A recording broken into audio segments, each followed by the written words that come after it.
আসসালামু আলাইকুম। কেমন আছেন আপনারা সবাই? আশা করি যে যেখানে আছেন সবাই ভালো আছেন। সিল্কা মিল্কাগুলো ফেলে দিই। এই যে এখন আমি এপুল কেটে রাখতেছি, এপুল ধুয়ে নিছি, ধুয়ে তারপর করতেছি। যারা আমার মতো এরকম ডায়েট করতে চান তারা করতে পারেন। রেডি থাকলো, কেটে কেটে রেডি থাকলে সামনে আপনি যখন তখন খাইতে পারলেন, বুঝছেন? তো যেহেতু কাটা শেষ, এই যে দেখছেন লবণ মরিচ দিয়ে খাবো। হ্যাঁ, গুঁড়ো মরিচ আর লবণ দিয়ে খাবো এগুলো। আর এখন আমি আম ভর্তাটা করে নিই। কত সুন্দর কাঁচা আম, আমটা কিন্তু অনেক সুন্দর। কি মজার ভর্তা হবে। এই তো ছেলে নিছি। আর সারাদিন বেশি করে পানি খাই। হ্যাঁ, সারাদিনই পানি খাই, আর বেশি করে পানি খেতে হবে, তাইলে শরীরের জন্য ভালো, আর খিদার ভাবটাও অনেক কম হয়। তো এটা আমি করে ফেলি ভর্তার জন্য।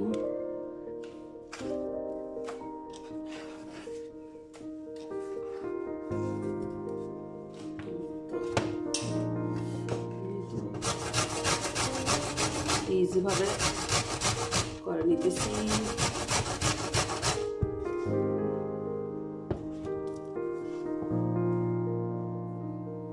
এই তো নিয়ে নিলাম।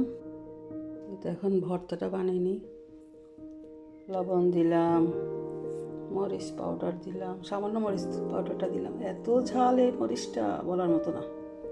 গার্লিক পাউডার দিয়ে দিলাম। পাউডার দিয়ে খাই আমি। তো পুরোপুরি মানে রসুন পুড়ে তারপর এত ঝামেলায় যাওয়ার কি দরকার। এটা আছে রেডি, বাস দিয়ে দিলাম।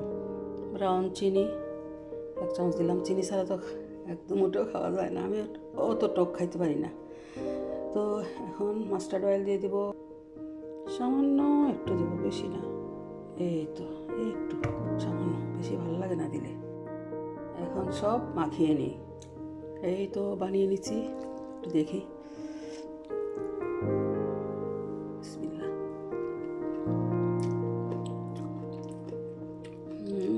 কি মজা, অনেক মজা। একটু পরপর একটু একটু করে খাবো, সারাদিন এগুলোই চলবে। আবার যদি শেষ হয়ে যায় তাহলে আবার বানাবো। আমও আছে, কিউকাম্বার, এপল, এগুলো আবার কাটবো, লাগলে আবার কাটবো। সারাদিন এগুলোই আমি খাই একটু পরপর। যারা ডায়েট করতে চান তারা এইভাবে আমার মতো করে খাবেন। সারাদিন খিদা লাগবে আর শুধু এগুলোই খাবেন। আর বেশি করে পানি খেতে হবে, কিন্তু পানি খাবেন সারাদিন, সেটাই।